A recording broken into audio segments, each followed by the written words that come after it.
Good morning students. तो मैंने अपने लास्ट क्लास में आपको इलेक्ट्रोफिलिक सब्स्टिट्यूशन रिएक्शन क्या होता है, कितने टाइप्स का होता है, halogenation of benzene, nitration of benzene, sulphonation of benzene, Friedel craft, acylation, alkylation, सब कुछ मैंने आपको पढ़ा दिया। अगर आपने उस वीडियो को नहीं देखा है तो मैं आई बटन में लिंक को डाल दूंगी, आप जाकर देख लेना। ठीक है, तो आज की क्लास में हम पढ़ेंगे electrophilic substitution on benzene derivative.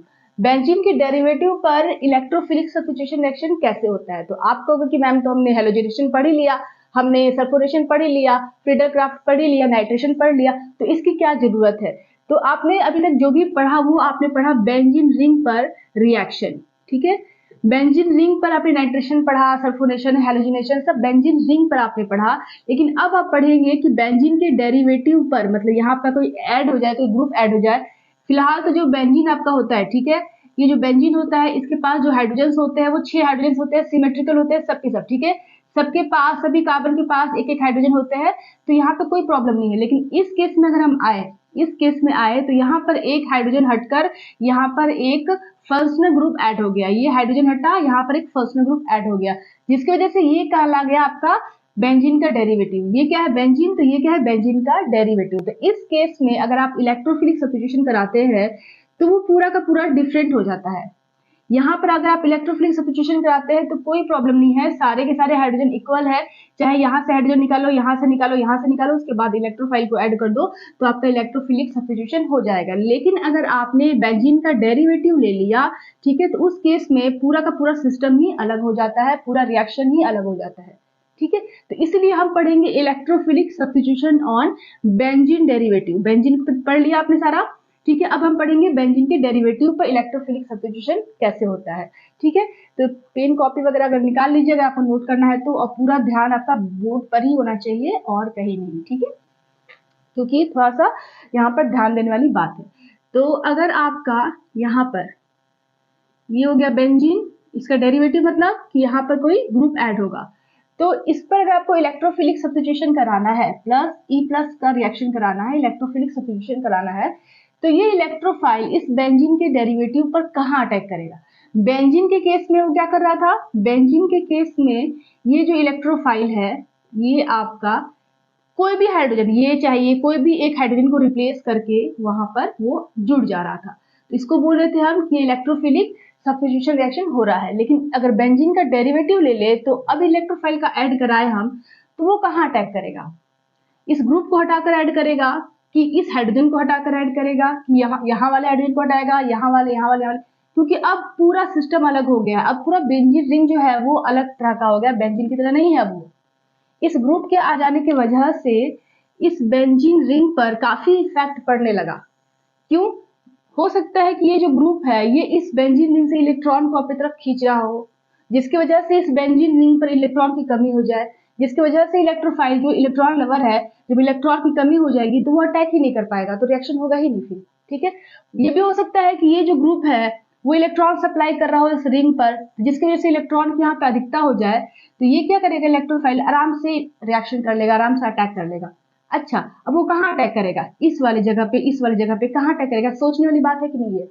ये जो चीज मैं आपको बता रही हूँ ये सोचने वाली बात है कि नहीं, कि अगर हमको ग्रुप ऐड कर दे बेंजीन पर, या डेरिवेटिव ले ले बेंजीन का, तब उसका इलेक्ट्रोफिलिक सब्स्टिट्यूशन कराए, तो हमें वहां पे कहाँ हम ऐड करेंगे, यहाँ हटाकर ऐड करेंगे, इस हाइड्रोजन को हटाएंगे कि इस हाइड्रोजन को हटाएंगे कि इस हाइड्रोजन को हटाएंगे, कहाँ पर हम इस इलेक्ट्रोफाइल को ऐड करेंगे, आप जरा इसके बारे में सोचिए। ठीक है, तो आज हम इसी चीज के बारे में पढ़ेंगे कि हम इस इलेक्ट्रोफाइल को इस डेरिवेटिव पर कहाँ अटैक करें, क्योंकि ये तो अब सिमेट्रिकल नहीं रहा, बेंजीन तो सिमेट्रिकल था तो आपने आराम से कर लिया वहां पे।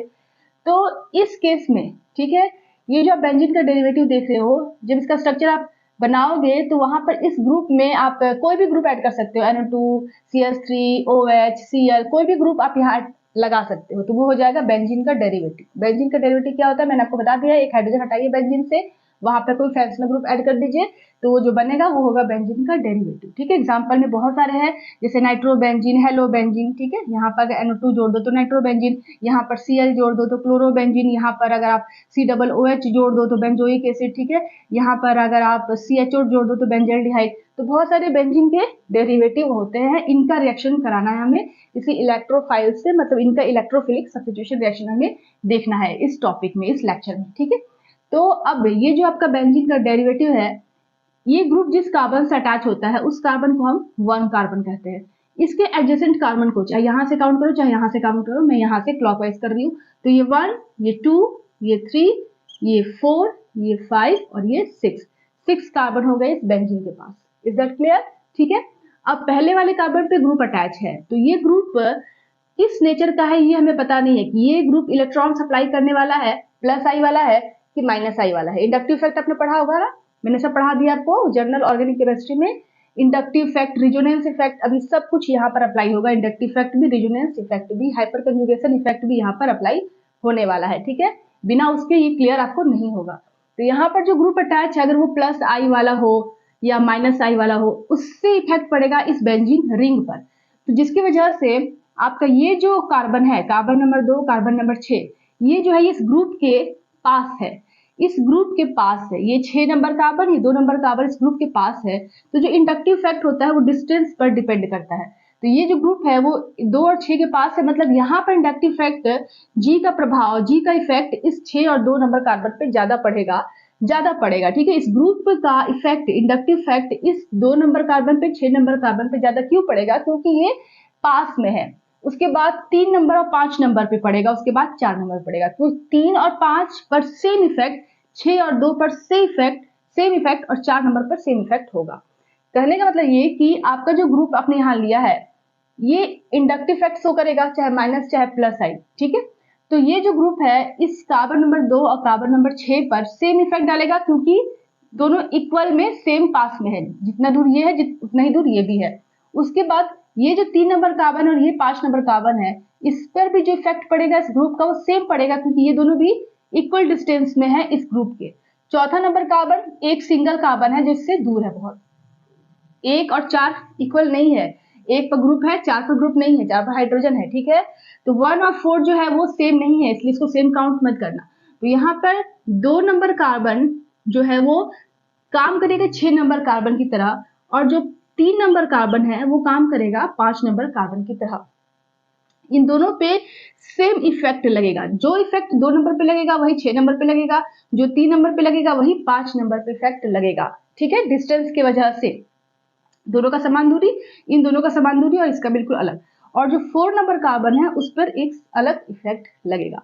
तो 2 नंबर कार्बन, 6 नंबर कार्बन को हम बोलते हैं इस कार्बन, ये कार्बन की संख्या हो गई, लेकिन इस पोजीशन को हम क्या बोलते हैं? Ortho position, ortho position. ठीक है, 2 नंबर कार्बन और 6 नंबर कार्बन के जगह को, पोजीशन को हम बोलते हैं ऑर्थो पोजीशन। 3 नंबर कार्बन और 5 नंबर कार्बन के पोजीशन को हम बोलते हैं मेटा पोजीशन। ठीक है, और चौथा नंबर जो कार्बन है ये 4 नंबर कार्बन, ये अलग इफेक्ट शो करेगा, तो इसको बोलेंगे पैरा पोजीशन। ठीक है, अब सब कहानी इन्हीं पोजीशंस पर ही है। ठीक है, 2, 6 सेम इफेक्ट शो करेंगे क्योंकि सेम डिस्टेंस पे है इस ग्रुप के। 3 और 5 सेम इफेक्ट शो करेंगे क्योंकि इस ग्रुप के सेम डिस्टेंस पे है, और 4 अलग काम करेगा। तो 2, 6 ऑर्थो पोजीशन कहलाएगा, 3, 5 मेटा पोजीशन और 4 पैरा पोजीशन कहलाएगा। मतलब ये हो गया आपका ऑर्थो पोजीशन। इसको मैं साफ कर देती हूँ, अब तो समझ में आएगी आपको। तो इसको मैं साफ करके फिर यहाँ पर लिखती हूँ, ये जो पोजीशन है ये ऑर्थो पोजीशन, ये मेटा पोजीशन, ये पैरा पोजीशन। फिर ये क्या होगा? मेटा पोजीशन, क्योंकि 3, 5 मेटा पोजीशन है और ये ऑर्थो पोजीशन, 2 और 6 ऑर्थो पोजीशन। ठीक है, तो ये चीज है आपका। अब इलेक्ट्रोफाइल का अटैक कराना होगा तो ये इलेक्ट्रोफाइल ऑर्थो पे ऐड होगा कि मेटा पर ऐड होगा, क्योंकि इन दोनों पर डिफरेंट इफेक्ट लग रहा है। इन दोनों पर डिफरेंट इफेक्ट है, पैरा पर सबका डिफरेंट जो इफेक्ट है सब पर अलग अलग है। इन दोनों कार्बन पर इस ग्रुप का अलग इफेक्ट पड़ेगा, इन दोनों कार्बन पर इस ग्रुप का अलग इफेक्ट पड़ेगा, इन कार्बन पर इस कार्बन पर इस ग्रुप का अलग इफेक्ट पड़ेगा। क्यों? क्योंकि इंडक्टिव इफेक्ट हो चाहे रेजोनेंस इफेक्ट हो, रेजोनेंस इफेक्ट कैसे मैं आपको आगे बताऊंगी। इंडक्टिव इफेक्ट डिस्टेंस पे डिपेंड करता है ना, तो ये दोनों पास हो गए, ये थोड़ा दूर हो गया, ये बिल्कुल दूर हो गया। ठीक है, तो यहाँ पर जो इफेक्ट है इस ग्रुप की वजह से इस कार्बन पे जो इफेक्ट लग रहा है वो सब डिफरेंट है। यहाँ पर अलग इफेक्ट, यहाँ पर अलग इफेक्ट और यहाँ पर अलग इफेक्ट। तो इनको हमने नाम दे दिया ऑर्थो पोजीशन, मेटा पोजीशन और पैरा पोजीशन। ठीक है, अब ये जो ई है चाहे यहाँ जुड़े चाहे यहाँ जुड़े सेम प्रोडक्ट बनेगा, यहाँ जुड़े चाहे यहाँ जुड़े सेम प्रोडक्ट बनेगा, लेकिन यहाँ जुड़े तो वो सेम प्रोडक्ट बनेगा, मतलब एक ही प्रोडक्ट बनेगा। पैरा तो एक ही है ना, तो एक ही प्रोडक्ट बनेगा। तो इस केस में आपको बताना है कि जो इलेक्ट्रोफाइल है वो ऑर्थो पे जुड़ेगा कि मेटा पे जुड़ेगा कि पैरा पे जुड़ेगा, यही चीज हमें आज पढ़ना है। अब ये ग्रुप हम इंट्रोड्यूस करेंगे, कौन सा ग्रुप है उसके अकॉर्डिंग हम बताएंगे कि ये जो इलेक्ट्रोफाइल है वो किस पर जुड़ेगा, इस पर डिपेंड करता है कि ग्रुप हम यहाँ पे कौन सा ले रहे हैं। तो फिलहाल इतना समझना गया ना कि आर्थो पैरा मेटा क्या होता है। सो स्टूडेंट्स, तो जो बेंजीन रिंग होता है इसमें जो ग्रुप आप अटैच करते हो, ठीक है, ये ग्रुप जो होते हैं ये दो तरह के ग्रुप होते हैं। या तो ये इलेक्ट्रॉन डेंसिटी को इस रिंग पर इंक्रीज करेंगे या तो ये इलेक्ट्रॉन डेंसिटी इस रिंग पर डिक्रीज करेंगे, ठीक है। दो तरह के ग्रुप होते हैं। क्यों दो तरह के होते हैं? क्योंकि एक ग्रुप हो सकता है कि वो माइनस आई शो करे, या ये हो सकता है कि वो प्लस आई शो करे, ठीक है। ये हो सकता है कि वो माइनस आर शो करे, ये भी हो सकता है कि वो प्लस आर शो करे। तो दो तरह के ग्रुप हो गए ना। इसके बेसिस पर, इस इलेक्ट्रॉनिक इफेक्ट के बेसिस पर इन ग्रुप्स को हमने बांटा है, ठीक है। तो वैसे भी मैंने सबको बता दिया, आपको जीओसी में मैंने पढ़ाया था इलेक्ट्रिक इफेक्ट वगैरह, तो उसमें मैंने आपको बताया था कि दो तरह के फर्स्ट ग्रुप्स होते हैं, दो तरह के एटम्स होते हैं जो minus I plus I show करते हैं। तो उसी तरीके से यहाँ पर जो आप बेंजीन का डेरिवेटिव लेंगे, यहाँ पर जो ग्रुप है ये दो तरह का इफेक्ट यहाँ पे शो कर सकता है। या तो ये रिंग पर इलेक्ट्रॉन को बढ़ाएगा, इलेक्ट्रॉन सप्लाई करेगा, मतलब जैसे CH3 हो गया, ठीक है, OH हो गया, तो ये इलेक्ट्रॉन रिंग पर बढ़ाएगा। तो उस केस में यहाँ पर इलेक्ट्रॉन डेंसिटी इस रिंग पर क्या हो जाएगी, इलेक्ट्रॉन डेंसिटी रिंग पर इंक्रीज कर जाएगी, ठीक है। कब? जब ये ग्रुप इलेक्ट्रॉन सप्लाई करेगा रिंग पर तब। ये भी हो सकता है कि ये जो ग्रुप आपने लिया है, ठीक है ये जो ग्रुप आपने लिया है ये इलेक्ट्रॉन को अपनी तरफ खींच रहा हो, माइनस आई शो कर रहा हो, तो उस केस में इस बेंजीन रिंग पर इलेक्ट्रॉन डेंसिटी क्या हो जाएगी, डिक्रीज हो जाएगी। तो दो तरह का केस यहाँ पर हमारा डेवलप हो रहा है, एक इलेक्ट्रॉन इंक्रीज करने वाले ग्रुप, एक इलेक्ट्रॉन डिक्रीज करने वाले ग्रुप। तो एक जो आपका इलेक्ट्रॉन को इंक्रीज करते हैं रिंग पर, इन्हें हम बोलते हैं एक्टिवेटिंग ग्रुप्स, और जो इलेक्ट्रॉन को अपनी तरफ खींच रहे हैं तो ऐसे ग्रुप्स को हम बोलते हैं डीएक्टिवेटिंग ग्रुप्स। दो तरह के ग्रुप्स होते हैं, ठीक है, एक होता है एक्टिवेटिंग ग्रुप्स और एक होता है डीएक्टिवेटिंग ग्रुप्स। एक्टिवेटिंग ग्रुप्स का मतलब ये हुआ कि ऐसा ग्रुप्स जो इलेक्ट्रॉन डेंसिटी को इस रिंग पर, इस बेंजीन रिंग पर बढ़ा रहा हो, उसको बोलेंगे कि वो एक्टिवेटिंग ग्रुप्स है। एक्टिवेटिंग ही क्यों कहेंगे? क्योंकि अगर कोई इलेक्ट्रोफाइल यहाँ पर आएगा, E+ आएगा, तो ये क्या कर रहा है कि रिंग पर जब इलेक्ट्रॉन को बढ़ाएगा, माइनस चार्ज जब बढ़ गया, इलेक्ट्रॉन डेंसिटी बढ़ गया, और ये क्या है, इलेक्ट्रोफाइल, इलेक्ट्रॉन ही इसको चाहिए, इलेक्ट्रॉन लवर है, तो ये क्या करेगा, इजिली इस न्यूक्लियस पर अटैक करेगा, क्योंकि यहाँ पे इलेक्ट्रॉन की संख्या बहुत ज्यादा हो गई और इसको चाहिए इलेक्ट्रॉन। ये भूखा है और इसको खाना चाहिए, तो खाना इसको आराम से जब मिल रहा है बहुत ज्यादा अमाउंट में, तो यहीं पे ये मूव करेगा ना। तो इस वजह से ये जो ग्रुप्स होते हैं, इलेक्ट्रॉन डेंसिटी क्या है, इस रिंग पर बढ़ा रही है। जब रिंग पे इलेक्ट्रॉन डेंसिटी को बढ़ा रही है तो ये इलेक्ट्रोफाइल इजीली इस पर अटैक कर सकता है। तो इस तरह को ये एक्टिवेट कर रहा है, ये ग्रुप क्या कर रहा है, इस रिंग को रिएक्शन करने के लिए, इलेक्ट्रोफिलिक सब्स्टिट्यूशन करने के लिए क्या कर रहा है, एक्टिवेट कर रहा है। यहाँ पर हाइड्रोजन होगा ना, इस हाइड्रोजन को ये E+ हटाकर यहाँ पर जुड़ जाएगा, ठीक है। इलेक्ट्रोफिलिक सब्स्टिट्यूशन में क्या होता है, इलेक्ट्रोफाइल एक दूसरे को सब्स्टिट्यूट करते हैं। इसमें जो इलेक्ट्रोफाइल है वो हटेगा और यहाँ पर जो न्यू इलेक्ट्रोफाइल है, इनकमिंग इलेक्ट्रोफाइल है, वो आकर यहाँ पर H+ को हटाकर वहां पे जुड़ जाएगा। H+ को ही ना हटाएगा क्योंकि यहाँ पे हाइड्रोजन है बेंजीन के पास, तो H+ को हटाकर ये जुड़ गया, ठीक है। तो इसको बोलेंगे कि इलेक्ट्रोफिलिक सब्स्टिट्यूशन हो रहा है। तो ये जो ग्रुप है ये आपका क्या कर रहा है कि रिंग में इलेक्ट्रॉन डेंसिटी को बढ़ा रहा है और जिसकी वजह से इलेक्ट्रोफाइल उस पर अटैक कर रहा है। तो ये एक्टिवेट कर रहा है, ये ग्रुप रिंग को क्या कर रहा है, एक्टिवेट कर रहा है। किसके रिस्पेक्ट में, इलेक्ट्रोफिलिक सब्स्टिट्यूशन रिएक्शन करने के रिस्पेक्ट में। ये चाह रहा है कि रिएक्शन हो, ये न्यूक्लियस रिएक्शन करे, इस इलेक्ट्रोफाइल के साथ जुड़े, तो वो एक्टिवेट कर रहा है, ठीक है। ये ग्रुप क्या कर रहा है, एक्टिवेट कर रहा है उसको, किसको, इस रिंग को, कि भाई तुम इलेक्ट्रोफाइल के साथ जुड़ो और रिएक्शन करो, इलेक्ट्रोफिलिक सब्स्टिट्यूशन। इसको बोलेंगे इस तरह के ग्रुप को एक्टिवेटिंग ग्रुप। और इस केस में जब इलेक्ट्रॉन को अपनी तरफ खींच लेगा तो इस रिंग पर इलेक्ट्रॉन की कमी हो जाएगी। जब इलेक्ट्रॉन की कमी हो जाएगी तो ये क्या कर रहा है, डीएक्टिवेट कर दिया, ठीक है। अब इलेक्ट्रोफाइल आएगा, इसको भूख लगी इलेक्ट्रॉन की, जब यहाँ पे खाना ही नहीं है तो यहाँ पे कहाँ से अटैक करेगा, करेगा ही नहीं, वही अटैक करेगा जहाँ पे इलेक्ट्रॉन बहुत ज्यादा इसको मिलेगा, ठीक है। अब ये जो है, ये जो ग्रुप है, ये क्या कर रहा है, न्यूक्लियस से इलेक्ट्रॉन को खींच ले रहा है। कुएं में से सारा पानी खींच लिया, कुआं जब सूख गया तो कोई प्यासा कुएं के पास आएगा, नहीं आएगा। उसकी वजह से ये जो न्यूक्लियस है इस पे इलेक्ट्रॉन की कमी हो गई, तो ये इलेक्ट्रोफाइल इजिली इस पर अटैक नहीं करेगा, इजिली नहीं करेगा, करेगा तो आगे बताऊंगी आपको, इजिली यहाँ पर अटैक नहीं करेगा। तो इसको बोलेंगे कि ये क्या कर रहा है, रिंग को डीएक्टिवेट कर रहा है। ये एक्टिवेट नहीं कर पा रहा है, ये डीएक्टिवेट कर रहा है, इलेक्ट्रोफिलिक सब्स्टिट्यूशन रिएक्शन को आराम से होने नहीं दे रहा है, डीएक्टिवेट कर रहा है, ठीक है। होगा लेकिन कम होगा, ज्यादा होगा, उस बेसिस पर हम बता रहे हैं आपको। तो यहाँ पर ये क्या कर रहा है, एक्टिवेट हो रहा है, यहाँ पर क्या कर हो रहा है, डीएक्टिवेट हो रहा है। तो दो तरह के ग्रुप हो गई, एक एक्टिवेटिंग ग्रुप्स हो गए और एक डीएक्टिवेटिंग ग्रुप्स हो गए with respect to electrophilic substitution reaction. तो यहाँ पर सबसे पहले हम पढ़ेंगे एक्टिवेटिंग ग्रुप्स क्या होते हैं, ठीक है।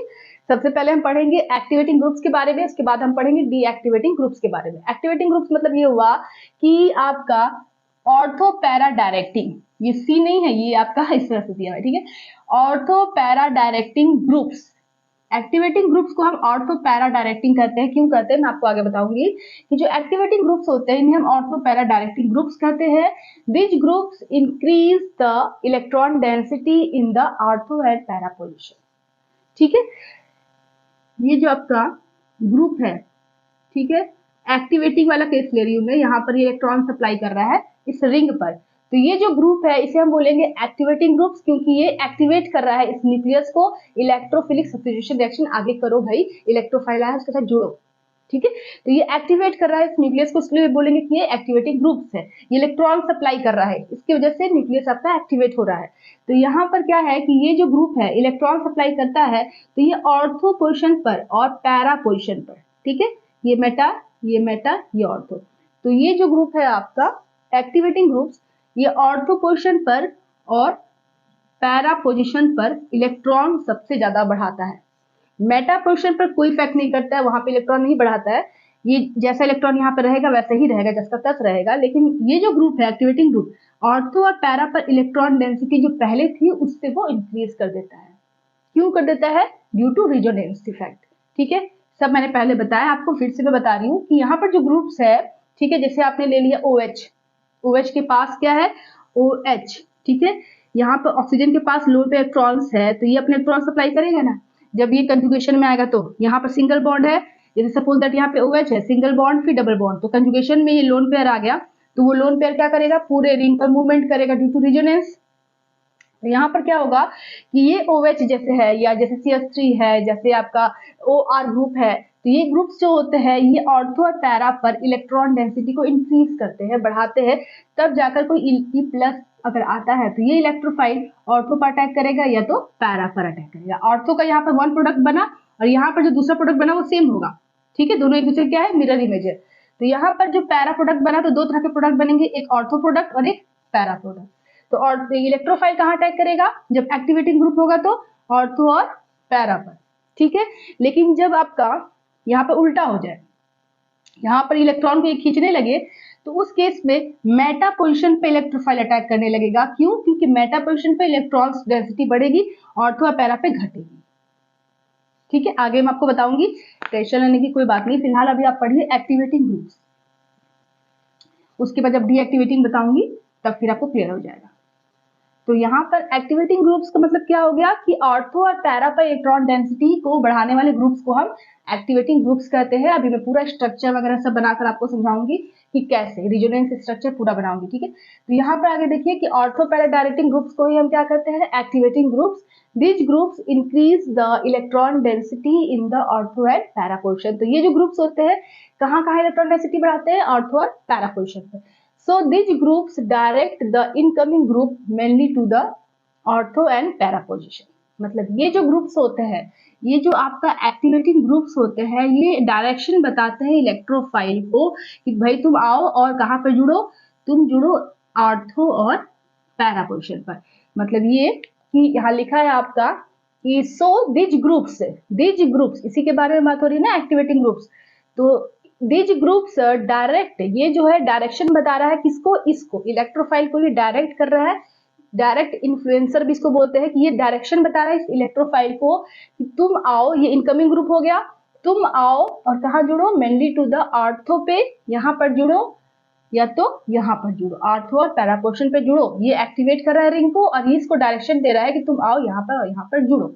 तो क्या हो जाएगा, क्यों डायरेक्शन दे रहा है, क्योंकि इलेक्ट्रॉन डेंसिटी यहाँ पे बढ़ रही है, इलेक्ट्रोफाइल को तो इलेक्ट्रॉन डेंसिटी ही चाहिए, तो वो ऑर्थो और पैरा पर ही अटैक करेगा। जहां इलेक्ट्रॉन ज्यादा होगा वहां वो अटैक करेगा। जी हो गया। तो एक केस में आपका ये बन जाएगा और दूसरे केस में आपका ये बन जाएगा, ठीक है। दो तरह के प्रोडक्ट बनेंगे। जब एक्टिवेटिंग ग्रुप्स होंगे तो इलेक्ट्रोफाइल ऑर्थो पोजीशन पे भी जुड़ेगा और पैरा पोजीशन पे भी जुड़ेगा, तो यहाँ पर दो प्रोडक्ट बनेंगे, एक कम और एक ज्यादा होगा। वो इस ग्रुप पर डिपेंड करता है कि ग्रुप कैसा है, इलेक्ट्रोफाइल पे डिपेंड करता है कि इलेक्ट्रोफाइल कैसा है, वो आपको आगे पढ़ना है, ठीक है। फिलहाल आप इतना समझिए कि ऑर्थो और पैरा पोजीशन पे इलेक्ट्रोफाइल ऐड होंगे, ठीक है। So this groups direct the incoming groups mainly to the ortho and para position. Examples में है आपका NH2 ग्रुप्स, अगर इस G के जगह पर मैं NH2 को ले लूं तब भी ये केस होगा, OH को ले लूं तब भी यही केस होगा, OR, CS3, Cl group, C6H5 और ये OC double bond O ETC, बहुत सारे ग्रुप्स है।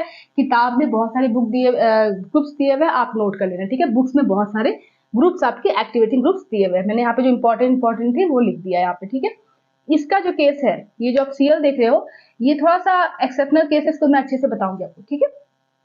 तो यहाँ पर क्या हुआ कि एक्टिवेटिंग ग्रुप्स क्या है कि ये जो होते हैं आपके रिंग में इलेक्ट्रॉन डेंसिटी को बढ़ाते हैं और ऑर्थो और पैरा पोजीशन पे इलेक्ट्रॉन डेंसिटी को इंक्रीज करते हैं, जिसकी वजह से इलेक्ट्रोफाइल जो होते हैं वो ऑर्थो और पैरा पर अटैक करते हैं और प्रोडक्ट फॉर्म हो जाता है।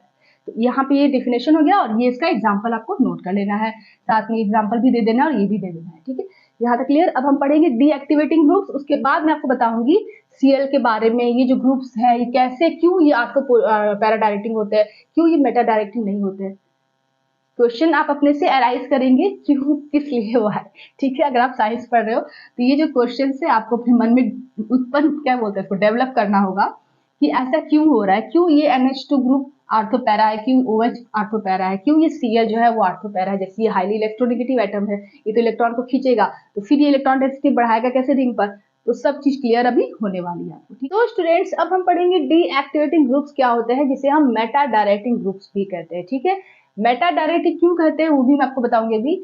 ऑर्थो पैरा डायरेक्टिव मतलब क्या हुआ, एक्टिवेटिंग ग्रुप्स, क्यों, क्योंकि ऑर्थो और पैरा पोजीशन पर ही इलेक्ट्रॉन डेंसिटी बढ़ रही थी, तो कोई भी इलेक्ट्रोफाइल जो आ रहा था वो ऑर्थो और पैरा पर ही अटैक कर रहा था, ठीक है, मेटा पर नहीं कर रहा था। इस वजह से जो एक्टिवेटिंग ग्रुप्स होते हैं उनको हम ऑर्थो और पैरा डायरेक्टिंग ग्रुप्स कहते हैं, क्योंकि वो ऑर्थो और पैरा पर इलेक्ट्रॉन डेंसिटी को बढ़ाते हैं और इलेक्ट्रोफाइल वहीं पर आकर जुड़ता है, ठीक है। लेकिन डीएक्टिवेटिंग ग्रुप्स क्या होते हैं कि ऐसे ग्रुप्स जो मेटा पोर्शन पर इलेक्ट्रोफाइल को ऐड कराते हैं, जो इलेक्ट्रोफाइल आ रहा है बाहर से तो वो मेटा पर आके जुड़े अगर, तो उस तरह के ग्रुप्स को डीएक्टिवेटिंग ग्रुप्स कहेंगे, कि उसकी वजह से, उस ग्रुप की वजह से जो इलेक्ट्रोफाइल है वो ऑर्थो और पैरा पे नहीं जुड़ रहा है, वो कहाँ जुड़ रहा है, मेटा पे जुड़ रहा है। क्यों जुड़ रहा है, पूरी कहानी आपको भी आगे लेक्चर में देना है, बहुत बड़ा है, ठीक है। अभी तो मैं केवल हल्का फुल्का डिफिनेशन वगैरह आपको बता रही हूँ, उसके बाद आगे आपको डिटेल से एक एक ग्रुप का स्ट्रक्चर, रेजोनेंस स्ट्रक्चर बनाऊंगी, उसके बाद बताऊंगी कौन ऑर्थो पैरा होगा, कौन मेटा होगा, सब क्लियर करने वाली हूँ, ठीक है। टेंशन लेने की कोई बात नहीं है। तो चलिए फिलहाल डीएक्टिवेटिंग ग्रुप्स क्या होते हैं, तो इन्हें हम मेटा डायरेक्टिंग ग्रुप्स कहते हैं। If a group pulls the electrons, ठीक है, ऐसे ग्रुप से जो इलेक्ट्रॉन्स को क्या करते हैं, अपनी तरफ खींचते हैं, कहां से, बेंजीन के न्यूक्लियस से, ठीक है, टुवर्ड इटसेल्फ। तो ऐसे ग्रुप्स जो बेंजीन के न्यूक्लियस से, ऐसे ग्रुप्स जो बेंजीन का न्यूक्लियस हो गया ना ये, और यहाँ पर वो ग्रुप अटैच है जी, तो ऐसे ग्रुप जो आपके बेंजीन के न्यूक्लियस से इलेक्ट्रॉन को अपनी तरफ खींचते हैं, ठीक है, पुल करते हैं, ऐसे ग्रुप्स को हम डीएक्टिवेट ग्रुप कहते हैं। क्यों, क्योंकि अगर इलेक्ट्रोफाइल अगर आ रहा है कहीं से बाहर से, तो जब ये आ रहा है, इसको भूख लगा और यहाँ पे इस रेस्टोरेंट में खाना बिल्कुल नहीं है, तो क्या यहाँ पर अटैक करेगा, वो तो भाग जाएगा ना। ये खाना क्यों नहीं है, क्योंकि जो मैनेजर था उसने खाना उस दिन बनवाने को कहा ही नहीं रेस्टोरेंट वालों को, तो जिसकी वजह से वहां पे खाना बना ही नहीं रेस्टोरेंट में। चलिए एक और एग्जांपल ले लेते हैं, ये जो है इसके पास जो ये बहुत भूखा है, यहाँ पर न्यूक्लियस में बिल्कुल खाना नहीं है, तो ये इसके पास फिर नहीं आ पाएगा ना, क्योंकि क्यों भूखा है ये, क्योंकि इस जो रसोईया है इसने खाना बनाया ही नहीं उस दिन, इस वजह से, मतलब इसने क्या कर दिया कि इस रिंग को डीएक्टिवेट कर दिया, किसी कस्टमर को बुलाने लायक छोड़ा ही नहीं उसको, ठीक है। तो यहाँ पर ये हो गया डीएक्टिवेटिंग ग्रुप्स, मतलब ये कि ये जो इलेक्ट्रोफाइल है इसको इलेक्ट्रॉन चाहिए, ये इलेक्ट्रॉन लवर है, लेकिन ये ग्रुप की वजह से इस न्यूक्लियस से पूरा इलेक्ट्रॉन बाहर की तरफ चला गया, जी के पास चला गया, इसने इलेक्ट्रॉन को अपनी तरफ खींच लिया, जिसकी वजह से ये पूरा जो न्यूक्लियस है इलेक्ट्रॉन विहीन हो गया, इसके पास इलेक्ट्रॉन की कमी हो गई। इलेक्ट्रॉन विहीन नहीं हुआ है, आगे मैं आपको बताऊंगी, तो समझाने के लिए मैं आपको बता रही हूँ कि इसकी जो टेंडेंसी है वो इलेक्ट्रॉन को खींचने की है, जिसकी वजह से ये रिंग जो है इसके पास इलेक्ट्रॉन की कमी हो गई और ये इलेक्ट्रोफाइल फिर वहां अटैक नहीं कर पाएगा, क्योंकि इसको चाहिए इलेक्ट्रॉन, यहाँ पे इलेक्ट्रॉन की कमी, तो ये अटैक इजिली नहीं कर पाएगा। तो इस वजह से ये जो ग्रुप है ये डीएक्टिवेट कर रहा है, इस न्यूक्लियस को क्या कर रहा है, डीएक्टिवेट कर रहा है। जब ये रसोईया खाना बनाएगा ही नहीं तो किचन तो बंद पड़ जाएगा ना, तो ये क्या कर रहा है, डीएक्टिवेट कर रहा है इस रिंग को, तो ये इलेक्ट्रोफाइल उस पर अटैक नहीं कर पा रहा है, इसलिए इसको बोलेंगे कि डीएक्टिवेटिंग ग्रुप्स है, ठीक है। जैसे आपका डीएक्टिवेटिंग ग्रुप्स में आपका NO2 आता है, फिर आपका COOH आता है, ठीक है, फिर आपका C डबल बॉन्ड OR आता है, ये जो होता है डीएक्टिवेटिंग ग्रुप्स कहलाते हैं, ठीक है। सब आपको मैं डिटेल से आगे बताऊंगी कि क्यों ये डीएक्टिवेटिंग ग्रुप्स कहलाते हैं, क्यों, हमेशा क्यों क्वेश्चन आना बहुत जरूरी है। तो यहाँ पर जो ग्रुप्स है ये इलेक्ट्रॉन को खींच रहा है, जिसकी वजह से इस रिंग पर इलेक्ट्रॉन की कमी हो गई। तो ये इलेक्ट्रोफाइल जो होता है वो क्या करता है कि अब कहाँ कहाँ खींचेगा, तो आर्थो और पैरा से सबसे ज्यादा इलेक्ट्रॉन खींचेगा और मेटा पोर्शन अनअफेक्टेड होगा, वहां पे कोई इफेक्ट नहीं पड़ेगा। तो पहले जो इलेक्ट्रॉन्स यहाँ पर थे वो इसकी वजह से वो कम हो गए, डिक्रीज हो गए। जो पहले से थे इलेक्ट्रॉन इस आर्थो और पैरा पर, लेकिन ये जब ग्रुप आया तो इसने क्या किया कि आर्थो और पैरा से इलेक्ट्रॉन को खींच लिया, तो इसके पास जो इलेक्ट्रॉन की संख्या थी वो कम हो गई, डिक्रीज कर गई। तो ये इलेक्ट्रोफाइल फिर यहाँ अटैक करेगा, नहीं करेगा, यहाँ अटैक करेगा, नहीं करेगा, फिर कहाँ अटैक करेगा, इस पर करेगा। ये इलेक्ट्रोफाइल फिर मेटा पोजिशन पर अटैक करेगा, क्योंकि इन दोनों के कंपेरिजन में इसमें इलेक्ट्रॉन की संख्या थोड़ी ज्यादा है। चलो मैंने काजू माजू कर दिया, मैं अच्छे से हिसाब से आपको बताती हूँ ताकि आपको बिल्कुल भी कंफ्यूजन ना हो। चलो यहाँ पर देखो, ये आपका जो ग्रुप है, ठीक है, ये ऐसे हुआ और यहाँ पर ये ग्रुप हुआ। तो ये जो ग्रुप है जब इलेक्ट्रॉन को की तरफ खींचता है तो सबसे जो माइनस इफेक्ट है वो डिस्टेंस से डिपेंड करता है। तो यहाँ पर ऑर्थो पोजीशन में सबसे ज्यादा इलेक्ट्रॉन डेंसिटी कम होगी और पैरा पर भी कम होगी। जब आप रेजोनेंट स्ट्रक्चर बनाएंगे तो देखेंगे कि यहाँ पर भी कम होगी और यहाँ पर भी इलेक्ट्रॉन डेंसिटी कम होगी। तो ऑर्थो और पैरा पर जब इलेक्ट्रॉन डेंसिटी कम हो जाएगी तो कोई इलेक्ट्रोफाइल अगर आएगा आपका तो यहाँ पर वो अटैक नहीं कर पाएगा, यहाँ पर वो अटैक नहीं कर पाएगा। फिर कहाँ अटैक करेगा, तो इस मेटा पोर्शन पर अटैक करेगा। क्यों, क्योंकि ये अनअफेक्टेड है, इस पे कोई इफेक्ट नहीं डालता है ये ग्रुप, ये अनअफेक्टेड है।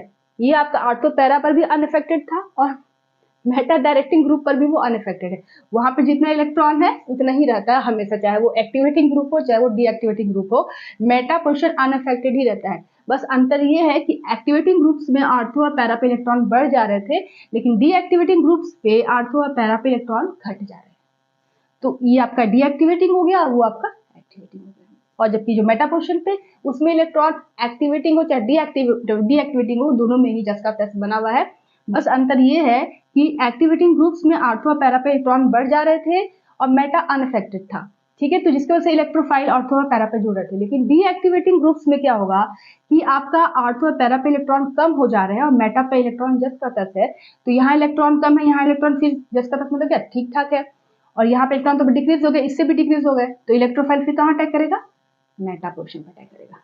इसकी तुलना में इन पे इलेक्ट्रॉन कम हो गया तो यहीं पे ना अटैक करेगा मेटा पोर्शन पे। तो फिर आपका जो इलेक्ट्रोफाइल है वो आपका मेटा पर जुड़ जाएगा, ठीक है। कब, जब डीएक्टिवेटिंग ग्रुप होगा तब मेटा पोर्शन पे जुड़ेगा। इसलिए इसको बोलते हैं कि ये मेटा डायरेक्टिंग होते हैं, क्योंकि ये जो ग्रुप है इस इलेक्ट्रोफाइल को डायरेक्ट इन्फ्लुएंसर की तरह डायरेक्ट डायरेक्शन दिखा रहा है कि तुम मेटा पर आके जुड़ो, क्योंकि वहां पे इलेक्ट्रॉन थोड़ा है ऑर्थो और पैरा पे मैंने कम कर दिया इलेक्ट्रॉन। इसको बोलेंगे कि ये डीएक्टिवेटिंग ग्रुप है, क्योंकि ये न्यूक्लियस को डीएक्टिवेट कर रहा है, न्यूक्लियस से इलेक्ट्रॉन्स को अपनी तरफ खींच रहा है, ठीक है।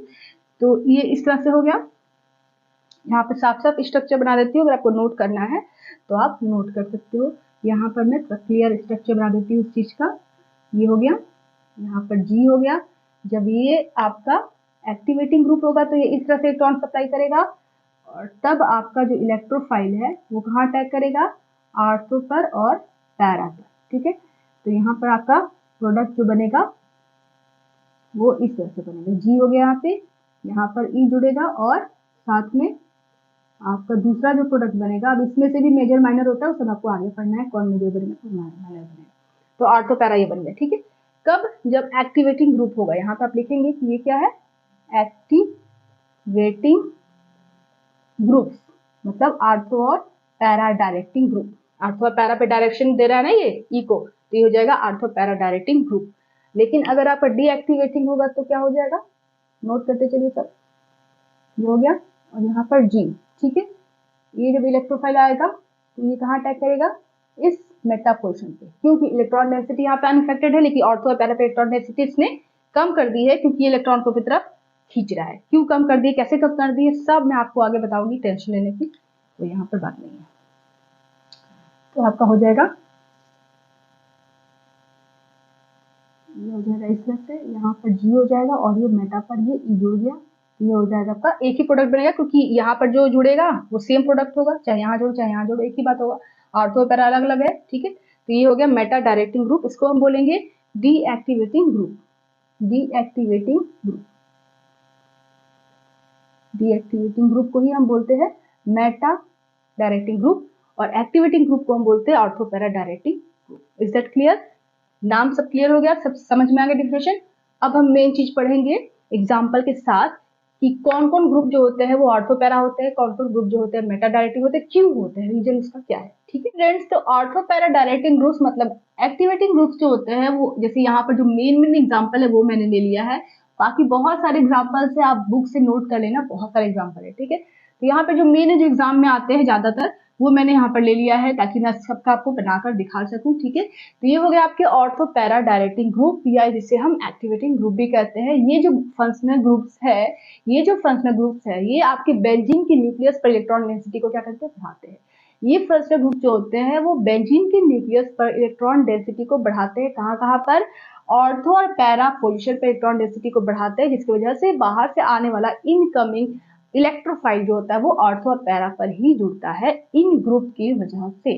ठीक है, तो यहाँ पर जो इलेक्ट्रोफिलिक सब्स्टिट्यूशन रिएक्शन हो रही है वो इन ग्रुप की वजह से कहाँ पर होगी, ऑर्थो और पैरा पोजिशन पर होगी। तो इसी वजह से इसको बोलेंगे कि ऑर्थो पैरा डायरेक्टिंग ग्रुप्स है। चलिए इसका मैं OH का पहले लेकर बताती हूँ आपको। ठीक है, अब शुरू होता है इसका असली कहानी। अभी तो आप डिफिनेशन ही पढ़ रहे थे ना कि एक्टिवेटिंग डीएक्टिवेटिंग क्या होता है, ऑर्थो पैरा क्या होता है, मेटा क्या होता है।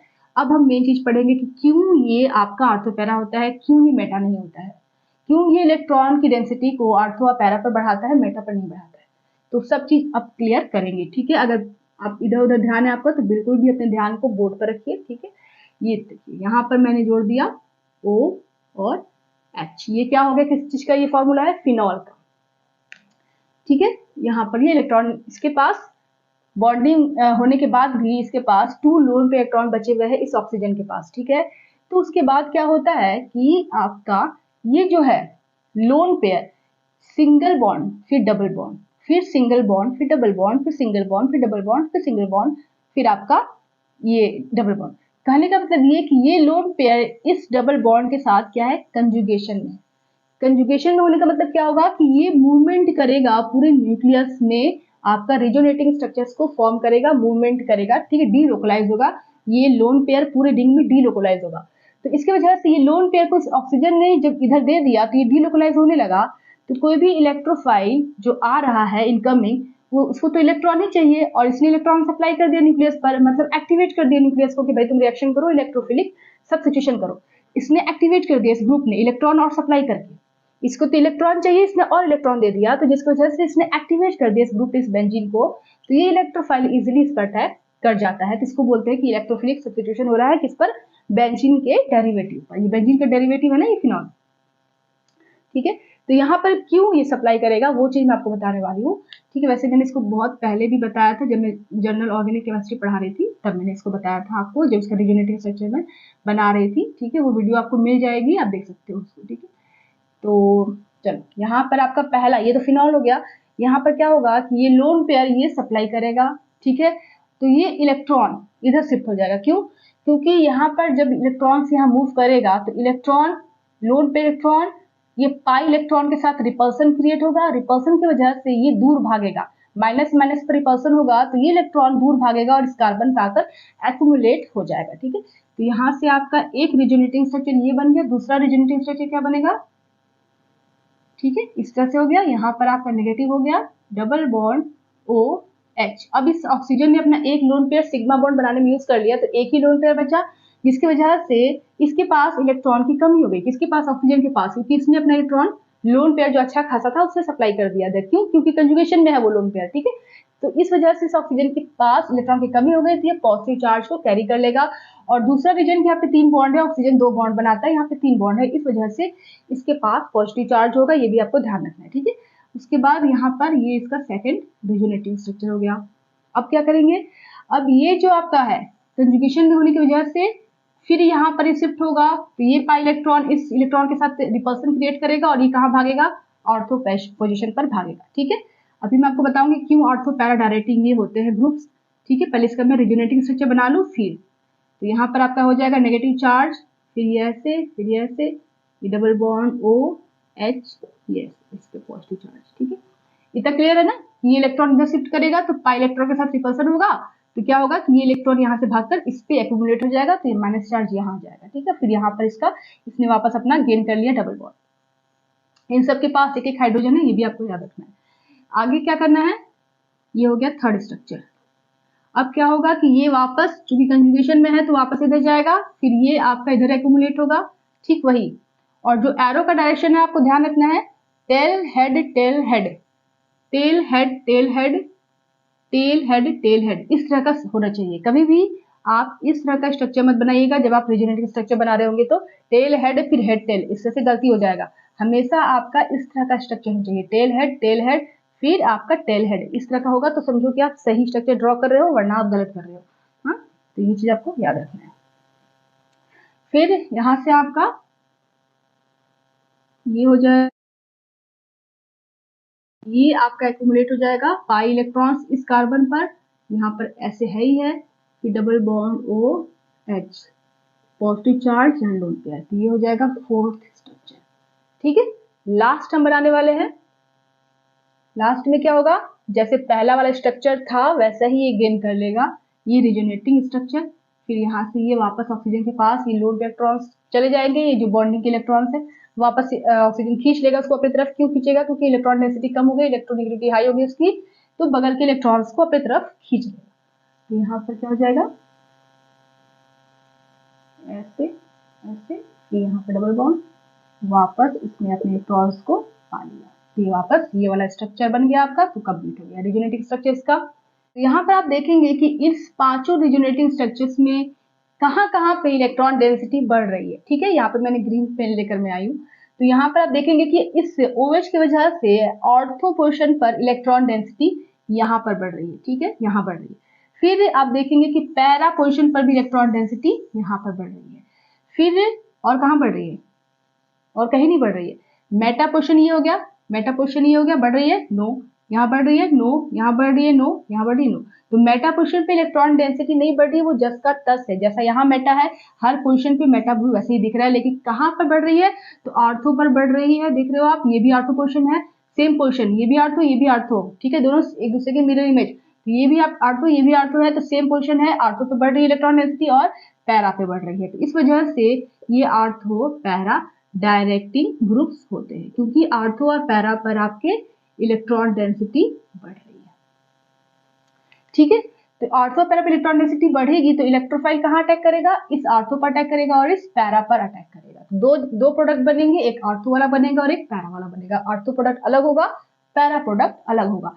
तो इस वजह से ये जो ग्रुप है OH ग्रुप, ठीक है, अल्कोहलिक ग्रुप जो है आपका, ये आर्थो पैरा डायरेक्टिंग ग्रुप होता है, एक्टिवेटिंग ग्रुप होता है। क्यों, क्योंकि ये आर्थो और पैरा पर इलेक्ट्रॉन डेंसिटी को बढ़ाता है, जिसकी वजह से कोई भी इलेक्ट्रोफाइल आर्थो पर जुड़ता है या पैरा पर जुड़ता है। ठीक है, तो ये आपका स्ट्रक्चर हो गया। इस स्ट्रक्चर को बनाकर आप बताएंगे कि ये क्यों आर्थो पैरा डायरेक्टिंग ग्रुप होते हैं। Is that clear? तो जब फिनॉल का रिएक्शन हम, ठीक है, जब हम फिनॉल का रिएक्शन कराते हैं, ठीक है, इसका रिएक्शन कराएंगे किसके साथ, किसी इलेक्ट्रोफाइल के साथ कराएंगे। जैसे मान लो Cl2 है और FeCl3 है, ठीक है, एनहाइड्रस आपने लिया है यहाँ पे, तो यहाँ पे कौन सा रिएक्शन हो रहा है, एनहाइड्रस। यहाँ पे कौन सा रिएक्शन हो रहा है, हेलोजिनेशन रिएक्शन हो रहा है। मतलब ये कि यहाँ पर इलेक्ट्रोफिलिक सब्स्टिट्यूशन रिएक्शन हो रहा है, जिसमें हेलोजिनेशन रिएक्शन ये हो रहा है। यहाँ पर Cl+ इलेक्ट्रोफाइल यहाँ पर निकलेगा। ये Cl+ कहाँ अटैक करेगा, फिर फिनॉल अगर आपने लिया है तो, चूंकि OH जो है ये ऑर्थो पैरा डायरेक्टिंग है, ठीक है, एक्टिवेटिंग ग्रुप है, तो ये ऑर्थो और पैरा पे इलेक्ट्रॉन डेंसिटी को बढ़ाएगा। तो ये रिएजेंट देखकर आप समझ जाएंगे कि ये इलेक्ट्रोफिलिक सब्स्टिट्यूशन रिएक्शन का रिएजेंट है। ये Cl+ को डेवलप करेगा, ये FeCl3 की वजह से सब मैंने आपको पढ़ाया है। तो ये Cl+ निकलेगा और कहाँ अटैक करेगा, ये इलेक्ट्रोफाइल निकलेगा यहाँ पर। इन दोनों की वजह से एक जो इलेक्ट्रोफाइल निकल रहा है वो है Cl+, ठीक है, क्लोरोनियम आयन सब मैंने आपको बताया है। तो ये क्लोरोनियम आयन कहाँ अटैक करेगा, फिर आर्थो पर करेगा या पैरा पर करेगा, और दो तरह का यहाँ पे प्रोडक्ट आपका बनेगा।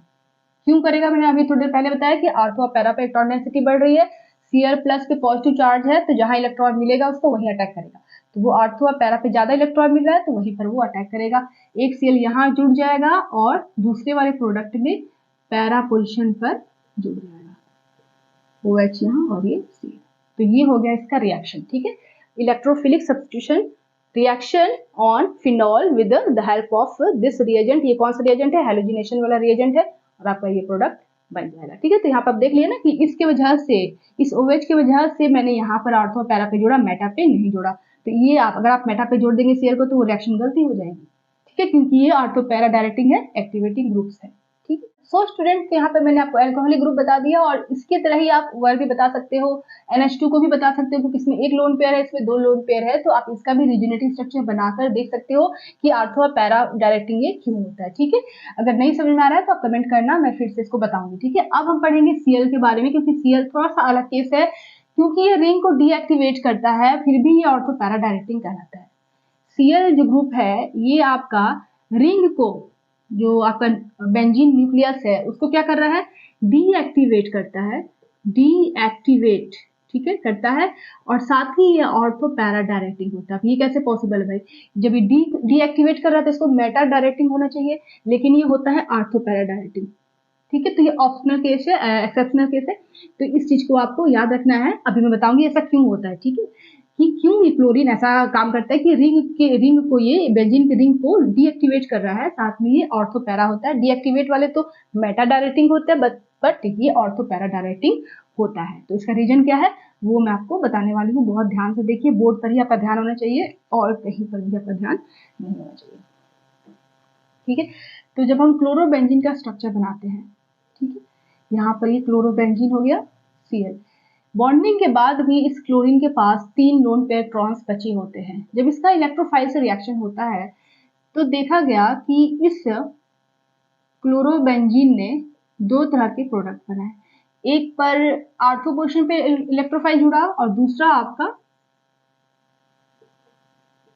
पैरा पोजीशन पर इलेक्ट्रोफाइल जुड़ा। मेटा वाला प्रोडक्ट आपका नहीं बना। ठीक है, मेटा वाला प्रोडक्ट यहाँ पर इन जो बन रहा है ये नहीं बना, ये बना, ये बना, और ये देखा गया कि ये मेजर बना और ये माइनर, और ये तो बना ही नहीं। ठीक है, तो ये हो गया आपका क्लोरोबेंजीन का। ऐसा क्यों होता है वो मैं आपको बताने वाली हूँ। जब क्लोरोबेंजीन का हम स्ट्रक्चर बनाते हैं तो आप जरा ध्यान से देखिए, इसको मैं थोड़ा बड़ा बनाती हूँ ताकि आपको अच्छे से समझ में आए। ये हो गया क्लोरोबेंजीन। ठीक है, तो इस केस में इसके जो इलेक्ट्रॉन्स होते हैं, ठीक है, 1 2 3 4 5 6, तो यहाँ पर क्लोरीन जो होता है वो -I फैक्ट को शो करता है। क्लोरीन क्या शो कर रहा है, -I को शो करता है, साथ में ये +R को भी शो करता है। -I की वजह से ये इलेक्ट्रॉन को अपनी तरफ खींचेगा रिंग से, जिसकी वजह से ये पूरी रिंग में इलेक्ट्रॉन की कमी हो जाएगी, तो ये रिंग को क्या कर रहा है, डीएक्टिवेट कर रहा है। फिर भी ये एक्टिवेटिंग ग्रुप्स में, आर्थो पैरा डायरेक्टिंग ग्रुप्स में क्यों इसको रखते हैं वो मैं आपको बताने वाली हूँ। ये रिंग को डीएक्टिवेट कर रहा है, लेकिन फिर भी ये आर्थो पैरा डायरेक्टिंग कहलाता है, क्योंकि आपका ये +R भी यहाँ पर काम कर रहा है। +R की वजह से ये लोन पेयर इलेक्ट्रॉन्स क्या करेंगे, ये इस डबल बॉन्ड के साथ कंजुगेशन में है। ये लोन पेयर इलेक्ट्रॉन्स +R की वजह से क्या है, कंजुगेशन में है, तो यहाँ पर आपका रेजोनेटिंग स्ट्रक्चर्स बनेगा। ठीक है, आपके इलेक्ट्रॉन सप्लाई होगा, यहाँ से ऐसे मूव करेगा ये, फिर यहाँ पर Cl हो जाएगा, एक लोन पेयर बचा रहेगा और 2 लोन पेयर बचे रहेंगे। एक लोन पेयर से इसने बॉन्ड बना लिया, फिर यहाँ पर नेगेटिव चार्ज आ गया, ये इसका रिजोनेटिव स्ट्रक्चर बन जाएगा। ठीक है, जो अभी मैं आपको कई बार बता चुकी हूँ ये। उसके बाद फिर यहाँ से ये मूवमेंट होगा इससे का, यहाँ ऐसे जाएगा, फिर ये ऐसे जाएगा, तो आपका इस तरह से, फिर यहाँ पे negative charge, double bond C, और यहाँ पॉजिटिव चार्ज, फिर आपका जो नेगेटिव चार्ज है वो इधर मूव किया, फिर ये रिपल्सन हुआ, फिर ये भागा इधर और यहाँ पर एक्यूमुलेट हो गया, फिर ये ऐसे, फिर ये ऐसे, और डबल बॉन्ड Cl पे पॉजिटिव चार्ज है, 2 लोन पेयर है। उसके बाद लास्ट स्ट्रक्चर वो ऐसे इधर मूव करेगा, रिपल्सन होगा, फिर वापस Cl इलेक्ट्रॉन्स को अपनी तरफ ले लेगा और ये स्ट्रक्चर आपका बन जाएगा Cl। ठीक है, तो यहाँ पर आप देखोगे कि इस केस में आपका ऑर्थो पोजीशन पर, ऑर्थो और पैरा पोजीशन पर इलेक्ट्रॉन डेंसिटी बढ़ रही है, मेटा पोजीशन पर इलेक्ट्रॉन डेंसिटी नहीं बढ़ रही है। तो फिर इसको आप मेटा डायरेक्टिंग क्यों करेंगे? ये आपका -I की वजह से इलेक्ट्रॉन को अपनी तरफ खींच रहा है, डीएक्टिवेट कर रहा है, लेकिन +R की वजह से इलेक्ट्रॉन को सप्लाई भी तो कर रहा है, तो जिसकी वजह से आर्थो और पैरा पे इलेक्ट्रॉन डेंसिटी बढ़ रही है, तो आपका जो इलेक्ट्रोफाइल अटैक करेगा, E आएगा, E+, तो वो भाई पैरा पोर्शन पर और आर्थो पोर्शन पर ही तो अटैक करेगा ना। तो फिर इसको हम मेटा डायरेक्टिंग क्यों कहेंगे, इसको हम आर्थो पैरा डायरेक्टिंग ही कहेंगे, मेटा डायरेक्टिंग तो कहेंगे नहीं। मेटा डायरेक्टिंग कब कहते हैं, जब यहाँ पर आपका इलेक्ट्रॉन डेंसिटी कम हो जाता। जब आर्थो और पैरा पर इलेक्ट्रॉन डेंसिटी बढ़ने के बजाय कम होता तब हम इसको मेटा डायरेक्टिंग कहते। लेकिन ये तो आर्थो और पैरा पर इलेक्ट्रॉन डेंसिटी को बढ़ा रहा है ड्यू टू रेजोनेंस इफेक्ट, जिसकी वजह से इलेक्ट्रोफाइल आर्थो और पैरा पर ही अटैक करेगा, मेटा पर अटैक नहीं करेगा, जिसकी वजह से इसको हम आर्थो और पैरा डायरेक्टिंग ग्रुप्स के कैटेगरी में हम इसको रखते हैं। अब माइनस आई का केस आया तो माइनस आई काम करेगा, लेकिन कहाँ तक करेगा? केवल आर्थो पोर्शन तक ही करेगा, मेटा आपके पैरा पोर्शन तक नहीं करेगा। ये मैंने आपको बताया कि ये माइनर और ये मेजर। क्यों ऐसा है? क्योंकि आपका माइनस आई डिस्टेंस पर डिपेंड करता है। आर्थो पोर्शन पर आपका इलेक्ट्रॉन ये खींचेगा क्योंकि डिस्टेंस कम है यहाँ पे, तो माइनस आई की वजह से आर्थो पोर्शन पर जब इलेक्ट्रॉन खींच रहा है क्योंकि डिस्टेंस कम है, तो पैरा पोर्शन पर उतना नहीं खींच पाएगा जितना कि आर्थो पोर्शन से खींचेगा। तो पैरा पोर्शन पर जो इलेक्ट्रॉन डेंसिटी बढ़ी हुई है उतनी बढ़ी रहेगी, इलेक्ट्रोफाइल पैरा पर ही ज्यादा अटैक करेगा क्योंकि इलेक्ट्रॉन डेंसिटी आर्थो पोर्शन से ज्यादा है पैरा पोर्शन पर। क्योंकि इंडक्टिव इफेक्ट केवल आर्थो पोर्शन पर ही एक्टिवेट है, पैरा पर उतना एक्टिवेट नहीं है। काम करेगा लेकिन बहुत ही वीक काम करेगा, डिस्टेंस बढ़ गई है। 2 या 3 कार्बन तक ही आपका इंडक्टिव इफेक्ट काम करता है, उसके बाद कार्बन इंडक्टिव इफेक्ट लूज हो जाता है, कम हो जाता है। तो यहाँ पर जो क्लोरीन है वो आर्थो पोर्शन पर अपना माइनस आई शो करेगा, लेकिन पैरा पोर्शन पर इफेक्ट उसका कम हो जाएगा, जिसकी वजह से माइनस आई यहाँ पर उतना काम नहीं करेगा। तो जो रिजोनेंस इफेक्ट है, प्लस आई इफेक्ट है, वो आपका यहाँ पर डोमिनेंट हो जाता है पैरा पोर्शन पर माइनस आई से, जिसकी वजह से आपका पैरा प्रोडक्ट ज्यादा बनता है, मेजर बनता है, और ऑर्थो प्रोडक्ट माइनर बन जाता है। क्योंकि यहाँ पर जो आपका है आर्थो पोर्शन पर minus effect, minus I effect plus are effect से डोमिनेट हो जाता है। ठीक है, नहीं समझ में आया? फिर से देखिए क्या मैं बता रही हूँ आपको कि क्लोरोबेंजीन जो होता है ये आपका ऑर्थो पैरा डायरेक्टिंग ग्रुप में रखा जाता है, ये आपका एक्टिवेटिंग ग्रुप में रखा जाता है। लेकिन ये माइनस आई की वजह से, क्लोरीन इलेक्ट्रोनेगेटिव एटम होता है, तो माइनस आई की वजह से ये इलेक्ट्रॉन को अपनी तरफ खींचता है तो रिंग को डीएक्टिवेट कर देता है, जिसकी वजह से इलेक्ट्रोफाइल का जो रिएक्शन होता है क्लोरोबेंजीन पे बहुत ही कम होता है, बहुत ही धीरे धीरे होता है। ठीक है, बेंजीन की तुलना में तो कम होता है। बेंजीन जो होता है, ठीक है, बेंजीन जो है आपका, अगर हम ले बेंजीन और क्लोरोबेंजीन, इन दोनों में इलेक्ट्रोफिलिक सब्स्टिट्यूशन कराना हो तो कौन फास्ट करेगा? ये कि ये करेगा? इलेक्ट्रोफिलिक सब्स्टिट्यूशन ये अच्छे से करेगा कि ये अच्छे से करेगा? Cl जो है वो माइनस आई को शो करेगा, माइनस आई की वजह से रिंग को डीएक्टिवेट कर रहा है, तो कोई भी E प्लस अटैक ही नहीं करेगा इस पे। E प्लस को चाहिए इलेक्ट्रॉन, लेकिन ये तो इलेक्ट्रॉन को खींच लिया तो यहाँ पर ये अटैक नहीं करेगा। लेकिन बेंजीन इसकी तुलना में इस पे इलेक्ट्रॉन ज्यादा है क्योंकि कोई भी माइनस आई ग्रुप अटैच नहीं है, जिसकी वजह से E प्लस इस पे आराम से अटैक कर लेगा, लेकिन इस पे नहीं कर पाएगा। तो आपका ओवरऑल बेंजीन जो होता है ये इलेक्ट्रोफिलिक सब्स्टिट्यूशन रिएक्शन ज्यादा अच्छे से देता है कंपेरिजन टू क्लोरोबेंजीन, क्योंकि ये माइनस आई की वजह से रिंग को डीएक्टिवेट कर रहा है, इलेक्ट्रोफाइल अटैक करेगा ही नहीं, लेकिन ये माइनस आई ग्रुप है ही नहीं इसमें, तो वो आराम से इलेक्ट्रोफाइल पे अटैक कर लेगा। ठीक है, इलेक्ट्रोफाइल इस पर अटैक कर लेगा। तो क्लोरोबेंजीन से बेंजीन की जो इलेक्ट्रोफिलिक सब्स्टिट्यूशन रिएक्शन की जो रिएक्टिविटी ऑर्डर है वो बेंजीन की ज्यादा है कंपेरिजन टू क्लोरोबेंजीन, क्योंकि डी आपका माइनस आई की वजह से। तो यहाँ पर आप देखोगे इस केस में आपका क्लोरोबेंजीन जो है माइनस आई इफेक्ट को शो करेगा, इलेक्ट्रॉन को अपनी तरफ खींचेगा तो रिंग से इलेक्ट्रॉन को कम करेगा, जिसकी वजह से रिंग को डीएक्टिवेट कर रहा है। डीएक्टिवेटिंग ग्रुप है, लेकिन साथ में ये ऑर्थो पैरा डायरेक्टिंग भी है। ठीक है, ऑर्थो डीएक्टिवेटिंग क्यों है? माइनस आई की वजह से। ऑर्थो पैरा क्यों हो रहा है? प्लस आर की वजह से। तो अब क्या होता है कि जब ये आपका प्लस आर की वजह से इलेक्ट्रॉन सप्लाई कर रहा है, ठीक है, तो यहाँ पर जब इलेक्ट्रॉन आता है और यहाँ पर जो इलेक्ट्रॉन है पाई इलेक्ट्रॉन, तो इन दोनों के बीच में जब E प्लस आएगा तभी ऐसा होता है, ऐसे ऐसे नहीं करेगा, ये ऐसे मूवमेंट नहीं करेगा, ये इलेक्ट्रॉन को सप्लाई नहीं करेगा, ये क्लोरीन अपने इलेक्ट्रॉन को सप्लाई नहीं करेगा। कब तक? जब तक कि E प्लस इसके पास ना आए। जैसे ही E प्लस इसके साथ रिएक्शन करने के लिए आता है तब ये लोन पेयर इलेक्ट्रॉन्स मूव करने लगते हैं, यहाँ आने लगते हैं, खलबली मच जाती है उनमें, लोन पेयर इलेक्ट्रॉन्स यहाँ आने लगते हैं और ये पाई इलेक्ट्रॉन्स इस लोन पेयर इलेक्ट्रॉन्स के साथ रिपल्सन क्रिएट करता है और कहाँ भागता है? ऑर्थो पोर्शन पे भागता है। ऑर्थो पोर्शन पे भागा, फिर पैरा पोर्शन पे भागा, तो दो जगह पर ऑर्थो और पैरा पे इलेक्ट्रॉन डेंसिटी बढ़ रही है, तब ये E प्लस उस पर अटैक करेगा और जब ये वाला प्रोडक्ट और ये वाला प्रोडक्ट बना। अब इन दोनों केस में मेजर माइनर बनेंगे, तो मेजर ये वाला बनेगा, माइनर ये वाला बनेगा। क्यों? क्योंकि माइनस आई यहाँ पर ज्यादा काम करेगा, यहाँ पर कम काम करेगा क्योंकि डिस्टेंस बढ़ गया है। तो ऑर्थो पोर्शन पर माइनस आई डोमिनेंट होगा, प्लस आर की तुलना में माइनस आई ज्यादा होगा क्योंकि डिस्टेंस यहाँ पे कम है। तो प्लस आर की वजह से प्लस आर कम हो गया, माइनस आई ज्यादा हो गया, तो यहाँ पर जो प्रोडक्ट बनेगा E प्लस जुड़ेगा ही नहीं ना, क्योंकि माइनस आई की वजह से इलेक्ट्रॉन कम हो गया, इसको इलेक्ट्रॉन ज्यादा चाहिए E प्लस को, और यहाँ पे इलेक्ट्रॉन कम हो गया तो यहाँ पर जो प्रोडक्ट बनेगा वो माइनर बनेगा, बहुत ही कम जुड़ेगा ई प्लस वहां पर। लेकिन यहाँ पर आपका डिस्टेंस बढ़ गया तो माइनस आई वीक हो गया, प्लस सर अपना काम कर रहा है, इलेक्ट्रॉन डेंसिटी बढ़ रहा है तो ई प्लस इसी पर अटैक करेगा क्योंकि यहाँ इलेक्ट्रॉन डेंसिटी ज्यादा है। ठीक है, तो ई प्लस इसी पर अटैक करेगा तो इसकी वजह से मेजर प्रोडक्ट आपका पैरा वाला बन जाएगा। क्लियर हो गया? नहीं क्लियर हुआ? क्लियर हुआ नहीं क्लियर हुआ आप कमेंट करके मुझे बताना। अगर नहीं क्लियर हुआ, अगर 1% भी अगर समझ में नहीं आया या 100% समझ में आ गया, सब मुझे कमेंट करके आप बताइए, क्योंकि ये थोड़ा केस अलग है। ये रिंग को डीएक्टिवेट करता है, फिर भी ऑर्थो पैरा डायरेक्टिंग होता है due two plus are effect. Ortho position पर माइनस आर इफेक्ट ज्यादा प्रबल होता है, ज्यादा इफेक्टिव होता है कंपेरिजन टू रिजोनेंस इफेक्ट, जिसकी वजह से ऑर्थो वाला माइनर बन जाता है। पैरा पोजिशन पर जो है रिजोनेंस इफेक्ट ज्यादा डोमिनेंट हो जाता है माइनस आई से, क्योंकि डिस्टेंस बढ़ने की वजह से माइनस आई कम हो जाता है, जिसकी वजह से इलेक्ट्रोफाइल इसी पर अटैक करता है और पैरा वाला ज्यादा बन जाता है। इलेक्ट्रोफाइल को इलेक्ट्रॉन चाहिए, जो यहाँ पर उसको कम मिल रहा है यहाँ पर ज्यादा मिल रहा है, तो पैरा वाला आपको मेजर बनेगा। क्यों यहाँ पर कम मिल रहा है यहाँ पर ज्यादा मिल रहा है? क्योंकि माइनस आई की वजह से इसने इलेक्ट्रॉन को खींच लिया क्लोरीन ने, क्योंकि ये हाईली इलेक्ट्रोनेगेटिव एटम है। ठीक है, तो ये आपका हो गया ऑर्थो पैरा डायरेक्टिंग ग्रुप्स। अब कब ऐसे ही अपने इलेक्ट्रॉन सप्लाई नहीं करेगा, जब ई प्लस इसके पास आएगा तब ये अपने लोन पेयर को सप्लाई करेगा, तब इन दोनों के बीच में रिपल्सन होगा, तब ये ऑर्थो पोजिशन पर एक्यूमुलेट होगा।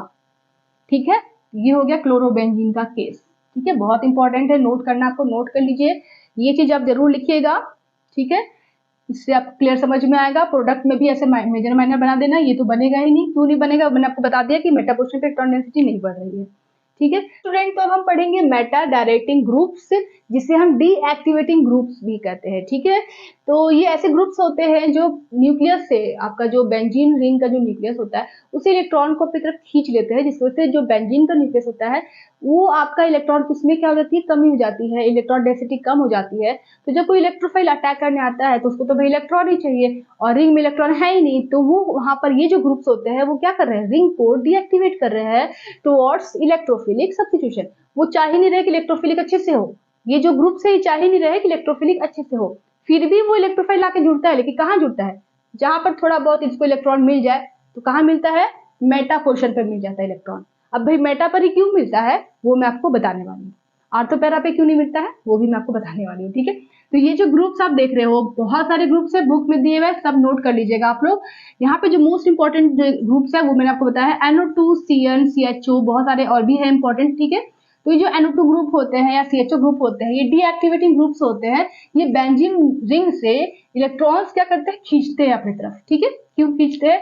क्यों ये मेटा डायरेक्टिंग होते हैं? क्यों एम पोजिशन पर ही, मेटा पोजिशन पर ही इलेक्ट्रोफिलिक सब्स्टिट्यूशन होता है। चलिए अब बोर्ड पर ध्यान से देखिए, पूरा डिस्ट्रक्शन जो आपने कर रखा है, पूरा मोबाइल वोबाइल सब बंद करके रखिए अपने साइड में और बोर्ड पर देखिए।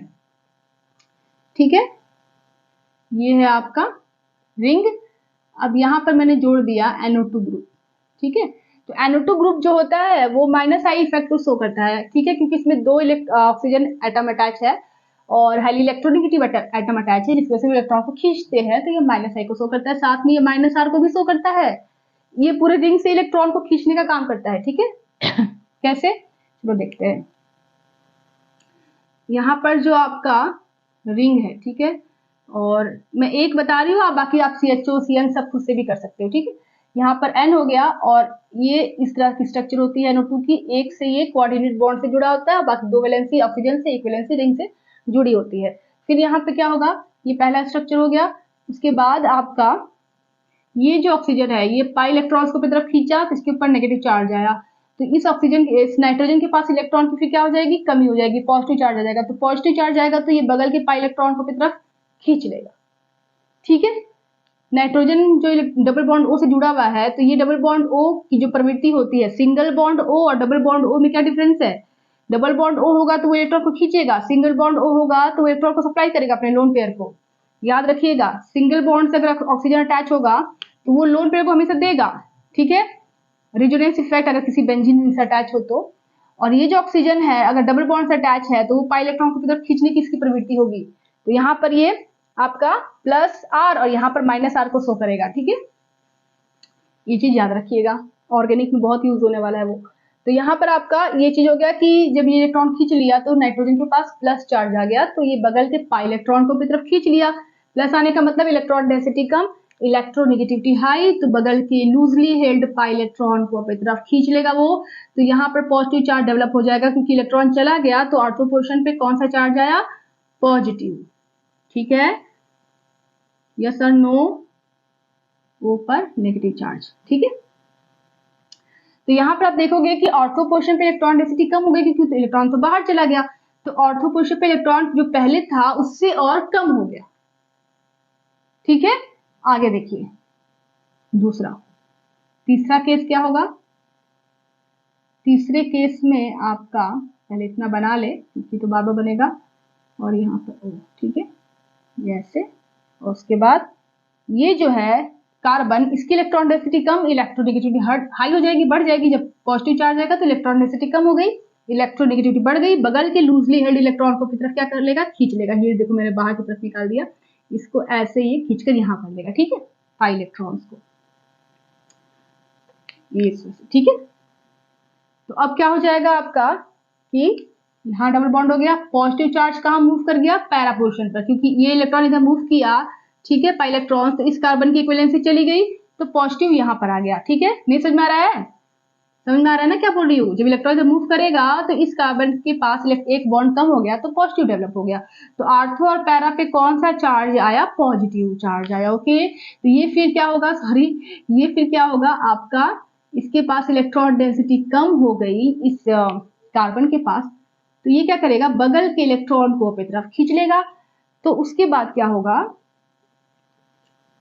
यहाँ पर आपका डबल बॉन्ड हो जाएगा, ये ऐसे हो जाएगा, पॉजिटिव यहाँ आ गया, फिर डबल बॉन्ड एन, फिर ओ पर नेगेटिव, फिर ओ। सब नाइट्रोबेंजीन मैंने पहले भी आपको बनाकर बताया है जब मेरी रेजोनेंस पढ़ा रही थी तब।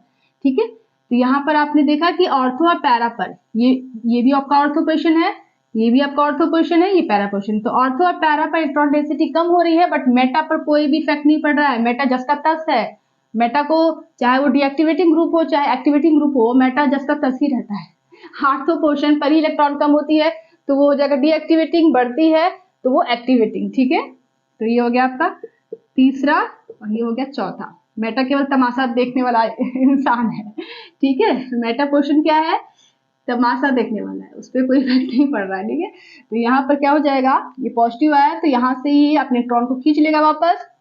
ठीक है, ठीक है ना। चलिए, अब यहाँ पर डबल बॉन्ड बन गया, फिर ये ऐसे, फिर ये ऐसे, फिर ये हो जाएगा एन वापस। जब ये इधर खींचेगा तो ये वापस, ये जो नेगेटिव चार्ज है वो इधर मूव कर जाएगा, डबल बॉन्ड हो, और लास्ट में ये इस तरह का अपना ओरिजिनल स्ट्रक्चर इसने पा लिया। किसने, नाइट्रोबेंजीन ने अपना जो वास्तविक स्ट्रक्चर है, इसका एक्चुअल स्ट्रक्चर उसने पा लिया। तो आप यहाँ जरा गौर से देखिए कि आपका आर्थो पोजिशन पर और पैरा पोजिशन पर इलेक्ट्रॉन डेंसिटी कम हो रही है। आर्थो पोजिशन पर, पैरा पोजिशन पर इलेक्ट्रॉन डेंसिटी कम हो रही है, मेटा पर इलेक्ट्रॉन डेंसिटी जिसका तस है।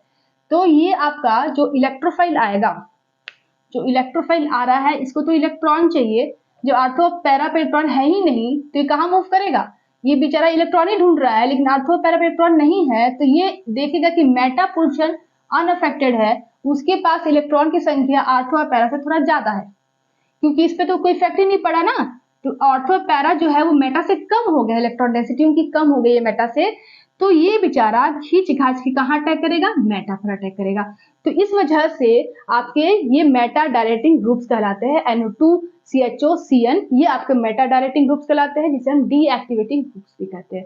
अब ये रिएक्शन बेचारा कहाँ करेगा, ऑर्थो पैरा पे तो है ही नहीं इलेक्ट्रॉन, तो ये आपका खींच घाच के मेटा पर अटैक करेगा, स्लोली अटैक करेगा, लेकिन मेटा पर अटैक करेगा। इलेक्ट्रॉन बढ़ नहीं रहा है वहां पे, जस का तस है, थोड़ा बहुत जो इलेक्ट्रॉन है उसके साथ वो रिएक्शन कर लेगा।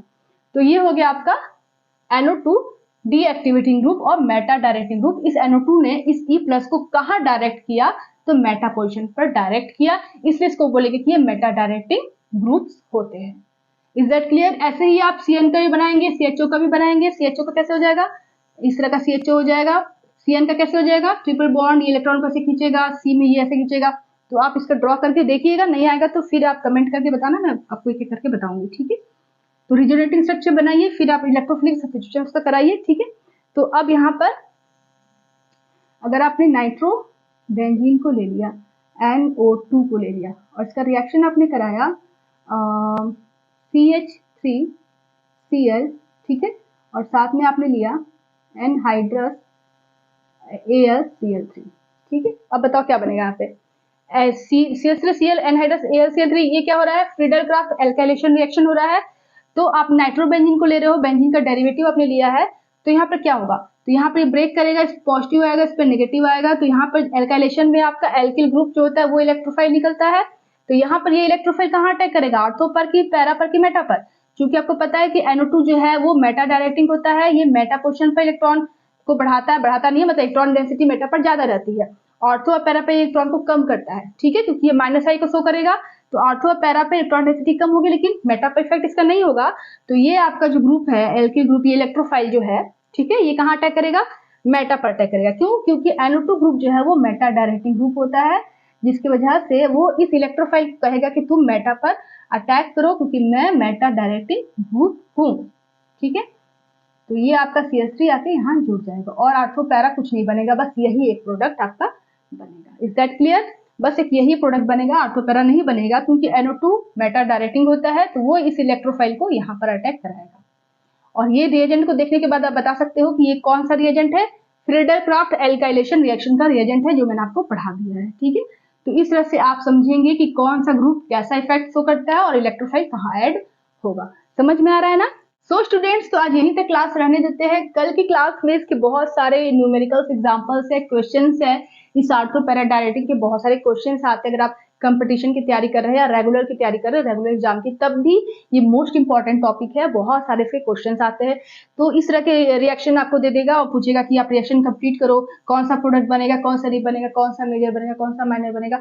तो बहुत सारे एग्जाम्पल्स है जो मैं आपको कल की क्लास में बताऊंगी। आज काफी देर हो गया है, तो यहीं तक रहने देते हैं। ठीक है, तो अगर आपको मेरी वीडियो अच्छी लगती है तो प्लीज वीडियो को लाइक करें, शेयर करें और चैनल को सब्सक्राइब करें, सपोर्ट करें। ठीक है, तो मिलते हैं कल की वीडियो में। Take care, bye bye.